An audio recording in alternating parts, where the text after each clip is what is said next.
Hello guys, आज हम geography NCERT class 7th के चैप्टर 1 पे नज़र डालेंगे। चैप्टर फर्स्ट का जो नेम है वो है इन्वायरमेंट। तो इसमें कुछ पॉइंट्स दिए गए हैं, ये एक नोट है उस चैप्टर का, तो इसी नोट से हम वो पूरा चैप्टर क्लियर करेंगे। इसमें जो पॉइंट्स दिए हैं मैं उसी को आपको पढ़ूंगा और उसके बारे में आपको समझाऊंगा और उसी से हमें आगे बढ़ना है। और इस क्वेश्चन में मीन्स जो भी इसमें मैं अभी आपको पढ़ा रहा हूँ, इसमें कोई भी अगर आपको डाउट या क्वेश्चन आता है कमेंट कर दीजिएगा, तो मैं कमेंट में इसको रिप्लाई कर दूँगा।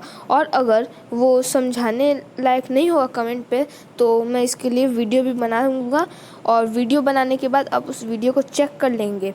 और आपको अगर एनसीईआरटी का और कोई भी दूसरे बुक का या साइड बुक जो होते हैं R D. Sharma, R S. Agarwal, math, कोई भी सब्जेक्ट का कोई भी क्लास का अगर आपको चाहिए होगा 6th से 10th तक के बीच में, तो आप बोलिएगा, मैं उसका सॉल्यूशन भी दूंगा, आपको एक्सरसाइज का सॉल्यूशन दूंगा, नोट्स दूंगा और भी बहुत कुछ दूंगा।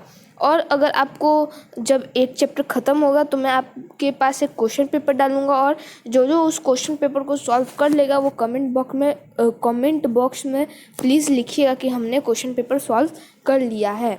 ठीक है, तो अब हम पढ़ना शुरू करते हैं। चैप्टर का जो नेम है वो है इन्वायरमेंट। चैप्टर का जो नेम है वो क्या है? इन्वायरमेंट। अगर हम देखें तो ये है चैप्टर का नेम, इन्वायरमेंट। और इन्वायरमेंट होता क्या है?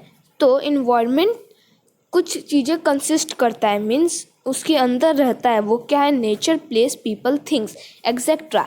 ये जो चारों रहता है वो इन्वायरमेंट के अंदर रहता है। और इन्वायरमेंट जो है वो सराउंडिंग एरिया है जो हम लिविंग ऑर्गेनिज्म को सराउंड करता है और इसी एरिया को हम लोग इन्वायरमेंट भी कहते हैं। सेकेंड पॉइंट जो है कि इन्वायरमेंट का 3 कंपोनेंट्स होता है, वो क्या है? Natural, human and human made. 3 components क्या होते हैं? तो वो होते हैं natural, human and human made. तो इसे हम लोग हाईलाइट कर लेते हैं। तो 3 जो है natural, human and human made जो होते हैं वो 3 कंपोनेंट्स होते हैं। सेकंड पॉइंट पे अगर हम चलें तो it is a combination of both natural as well as man made phenomena.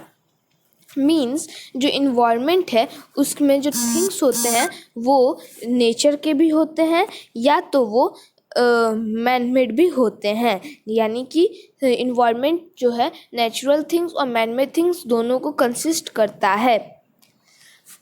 अब जो फोर्थ पॉइंट है वो क्या है? Natural environment comprise biotic and abiotic condition. अब जो है बायोटिक एंड एबायोटिक कॉम्बिनेशन का जब हम बात करेंगे तो यहाँ क्या होगा? तो अगर हम इसे लिखें तो जो भी है ये बायोटिक का जो मीनिंग होता है वो होता है लिविंग। ठीक है, और जो एबायोटिक जो होता है हमारा, उसका जो होगा वो क्या है? तो उसका है नॉन लिविंग। ठीक है, तो ये एक मेन चीज़ था जानने के लिए। तो अगर आपको ये जान लीजिए, क्योंकि अभी जो ये हमारा फर्स्ट वीडियो, तो जो हमारे टाइपिंग जो हम कर रहे हैं, लिख रहे हैं, वो थोड़ा हमारा अलग है, लेकिन हम कोशिश कर रहे हैं कि अगर आप सब्सक्राइब करेंगे चैनल को तो हम आगे जाके और बेहतर करेंगे जिससे आपको पढ़ने में इजी रहे। फ़िलहाल में आप ऐसे ही समझ लीजिए। मैं आपसे वादा करता हूँ कि 2-3 वीडियो के बाद हम इससे अच्छा आपको पढ़ाने का कोशिश करेंगे। तो यहाँ पे जो था हमने पढ़ा कि बायोटिक मीन्स, बायोटिक जो का जो मतलब होता है वो क्या है? तो बायोटिक का मतलब होता है लिविंग और एबायोटिक का होता है नॉन लिविंग। ठीक, ये हमने पता चला। और आप लोग एक चीज़ तो जानते ही होंगे कि लिविंग थिंग वो होते हैं जो ग्रोथ कर सकते हैं, सांस ले सकते हैं, खा सकते हैं, और उसमें ट्रीज़ भी आते हैं, ट्रीज़ एंड प्लांट्स। और नॉन लिविंग में आते हैं वही जो जैसे बेड हो गया जो one place to another move नहीं कर पाते हैं। ये जो हो गया एग्जैक्ट डेफिनेशन हो गया। तो अभी एबायोटिक कंडीशन तक पढ़े थे। Whereas the man made phenomena comprise the activities and interaction among human beings.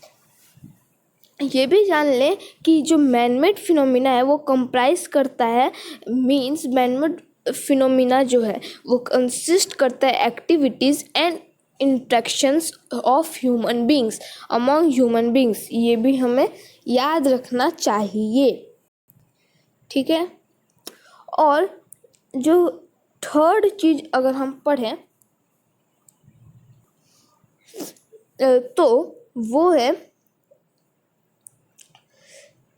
Natural environment. ये जो है अपना पांचवा पॉइंट है, मीन्स टॉपिक है। अब इस जो टॉपिक है नेचुरल इन्वायरमेंट, इस टॉपिक में कुछ 6 पॉइंट्स अलग से लिखे गए हैं। तो सबसे पहला जो वर्ड अगर आप देखें तो यहाँ पे लैंड लिखा है, तो सॉरी वो वर्ड गलती है, यहाँ लैंड की जगह लैंड होगा, ठीक है। और उस चीज़ को हम जो हमारा ये जो मिस्टेक है हम इसको यहाँ लिख देते हैं लैंड।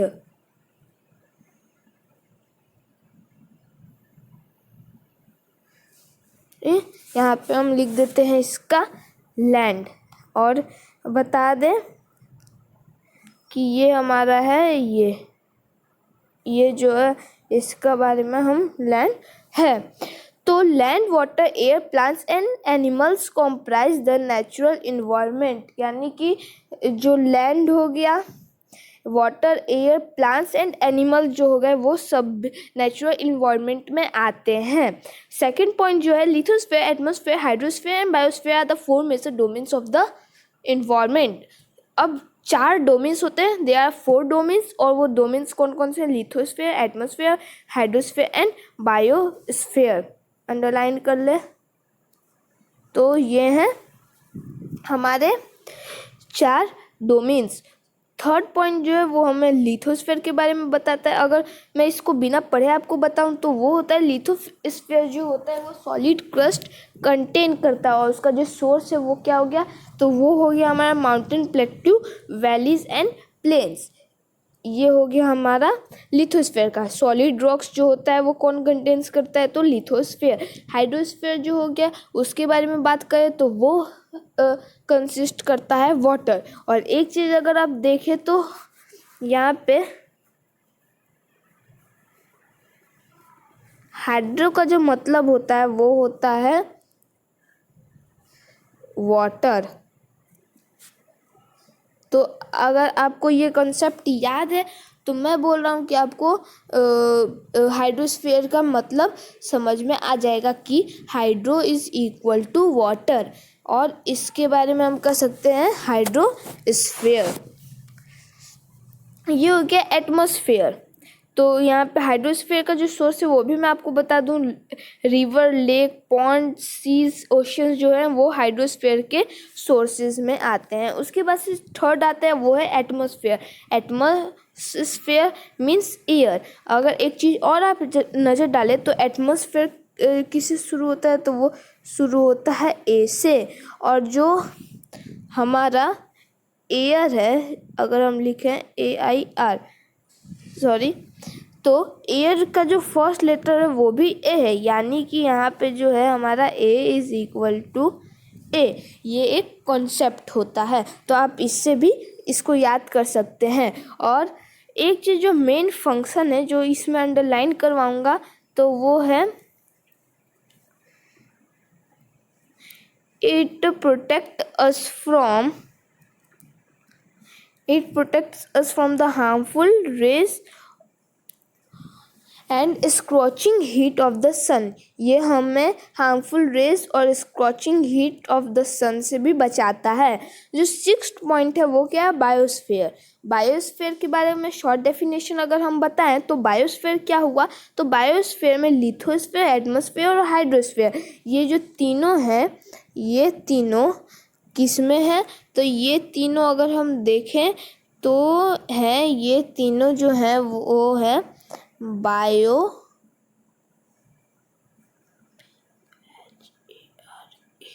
ये तीनों जो है ये भी बायोस्फीयर में आते हैं। ठीक, ये लिथोस्फीयर जो है, अगर देखें लिथोस्फीयर से ये बायोस्फीयर, ये सब जो है हमारा बायोस्फीयर में ही आता है। और बायोस्फीयर जो हमारा हो गया ये बायोस्फीयर जो है उसमें लाइफ एसेंशियल होता है, लाइफ प्रेजेंट होता है, लाइफ प्रेजेंट होता है। ये चीज़ हमें याद रखना है। उसके बाद से जो हमारा एक और पॉइंट है वो क्या है, इकोसिस्टम में। अब इकोसिस्टम में यहाँ पे हमें 2 पॉइंट्स दिए गए हैं, तो वो दोनों इकोसिस्टम का आंसर है, मीन्स इकोसिस्टम को डिफाइन करते हैं। जिसमें से जो फर्स्ट नंबर है वो थोड़ा डिफ़िकल्ट है समझने के लिए, लेकिन सेकंड ईजी है। तो मैं दोनों पढ़ के बता दूँ। अगर फर्स्ट पढ़ूँ तो the relation between the living organism as well as the relation between the organism and their surrounding from the forms the ecosystem। Means जो रिलेशनशिप होता है एक लिविंग ऑर्गेनिज्म में, और रिलेशन जो होता है लिविंग ऑर्गेनिज्म और ऑर्गेनिज्म का उसके सराउंडिंग से, उसे हम इकोसिस्टम कह सकते हैं। क्यों कहते हैं? जो सेकंड पॉइंट है वो थोड़ा इजी है कि इकोसिस्टम का जो मतलब होता है वो क्या है, तो वो है large rain forest, grassland, desert, mountains, lake, river, ocean and even a small pond. ये सब जो होते हैं इकोसिस्टम में आते हैं। ये जो है हमारा इजी डेफिनेशन है, तो हम इसे अंडरलाइन कर लेंगे। ये डेफिनेशन जो होता है हमारा, ये जो है इजी है पढ़ने के लिए और याद करने के लिए, तो मैं भी इसी को रिकमेंड करता हूँ। वैसे ये वाला भी उतना बुरा नहीं है, ये भी आसान है। बस अगर आप समझ जाए तो फर्स्ट नंबर भी आसान होगा, सेकंड से बहुत आसान होगा। ठीक है, जो लास्ट टॉपिक जो है हमारा वो है ह्यूमन इन्वायरमेंट। ह्यूमन मीन्स हम लोग, इंसान और ह्यूमन एक ही हैं। ये हो गया इन्वायरमेंट, वातावरण। तो अब ह्यूमन इन्वायरमेंट में भी हमें जो है 4 पॉइंट्स यहाँ दिए हैं। ये जो है वो कितने पॉइंट्स है, तो ये 4 पॉइंट्स है टोटल। ठीक, तो सबसे पहले जो अगर हम देखें तो वो है human beings interact with the environment and modify it according to their need. यानी कि जो ह्यूमन बींग्स हैं वो अपना इन्वायरमेंट खुद मॉडिफाई कर लेते हैं उनके नीड पे। अगर इसका एक सिंपल एग्जांपल दें हम आपको, तो ये एग्जांपल क्या होगा, तो जैसे कि अगर हमें पूरा इंग्रेडिएंट्स दिया हुआ है कि भाई ये इंग्रेडिएंट्स है, और हमें मतलब सामान है हमारे पास कि ये है, लेकिन हमें वो पसंद नहीं आया, अब हमें इसे कुछ और चेंज करना है, मॉडिफाई करना है, तो हम उस इंग्रेडिएंट्स का एक डिश बना लेंगे। तो वो जो हो गया हमारे नीड में हो गया वो डिश। तो वो एक बेस्ट एग्जांपल हो गया इस टॉपिक के लिए, इस पॉइंट के लिए sorry. So the second point क्या आता है, early humans adapted themselves to their natural surroundings। Means in the past जो ह्यूमन होते थे वो अपना नेचुरल सराउंडिंग खुद अडेप्ट कर लेते थे। सो थर्ड पॉइंट पे आते हैं जल्द से जल्द कि आपका टाइम वेस्ट ना हो। वैसे तो ये पॉइंट्स अगर आप पढ़ेंगे तो आपको समझ में आ जाएगा। तो थर्ड पे आते हैं जल्दी। तो थर्ड पे आए हैं, तो with time humans learn to grow new things, domesticate animals and lead to settled life। जैसे जैसे टाइम बढ़ता है हम बहुत कुछ सीखते हैं, उसी तरह पहले हमें जो बहुत चीज़ नहीं आते थे वो आगे चल के हमने सीख ली है। और यही लिखा है कि आगे चलकर हम नए थिंग्स को ग्रो करना, एनिमल्स को पालना और एक सेटल्ड लाइफ जीना सीख लिए हैं। फोर्थ पॉइंट आ रहा है, तो उसमें क्या है चलिए पढ़ते हैं। तो industrial revolution, transportation and information revolution and information made communication easier and speedy across the world. Means जो आजकल के इंडस्ट्री हैं, ट्रांसपोर्टेशन जो होते हैं, गाड़ियाँ चलती हैं, इंफॉर्मेशन रेवोल्यूशन जो होते हैं, रिवोल्यूशन और इंफॉर्मेशन मेड, और ये सारे इंफॉर्मेशन जो होते हैं वो कम्युनिकेशन जो होता है वर्ल्ड में वो इजी कर दिए हैं। स्पीड अक्रॉस द वर्ल्ड, यानी कि जो वर्ल्ड है अब वो हमारा फास्ट हो रहा है और वो अब डेवलप हो रहा है। ठीक है, तो अब मैं आप सबसे थैंक्स बोलना चाहूँगा। और आखिरी बार मैं फिर आपको बताना चाहूँ कि मेरे पास सारे चैप्टर के नोट्स हैं इसी तरह, पूरा साफ साफ है। अगर जूम करें तो आप देखें तो एक एक वर्ड साफ और क्लियर आपको को मिलेगा, और इस तरह आप सारे को मीन्स पढ़ सकते हैं। और हमारे पास बुक्स भी हैं, जो भी बुक्स है, अगर आपको कोई बुक चाहिए ऑनलाइन तो वो उसका लिंक दूंगा, आप उस बुक को डाउनलोड भी कर सकते हैं। ठीक है, और कोई भी सॉल्यूशन है एनसीईआरटी से जुड़ा तो वो भी आप कर सकते हैं, और भी बहुत कुछ आप कर सकते हैं। तो अभी जो नीचे है हमारे एक ऐड आ रहा है, अगर आप देखें ध्यान से तो इतना दूर पे ये जो ऐड आता है इसमें लिखा है एनसीईआरटी, आने दीजिए, NCERT based MCQ and test solution JEE NEET campus. तो इस ऐप को मैं रिक्वेस्ट करूँगा जो नीचे दिया है ये हमारा, ये ऐप को आप डाउनलोड ज़रूर कर लें। और ये जीके का ऐप है और इससे आपको बहुत ही मदद आएगा, आपका जीके स्ट्रॉन्ग होगा। तो अभी के लिए मैं आप सबसे थैंक यू बोलता हूँ, और हम नेक्स्ट वीडियो में इस चैप्टर के एक्सरसाइजेस बनाने सीखेंगे, उस पर डिस्कस करेंगे। और अगर आपको कोई भी डाउट हो तो कमेंट बॉक्स में ज़रूर कीजिएगा, और हमारे चैनल को सब्सक्राइब कर दीजिए ताकि मैं और इन्फॉर्मेशन आपको पहुंचाते रहूं। Thank you.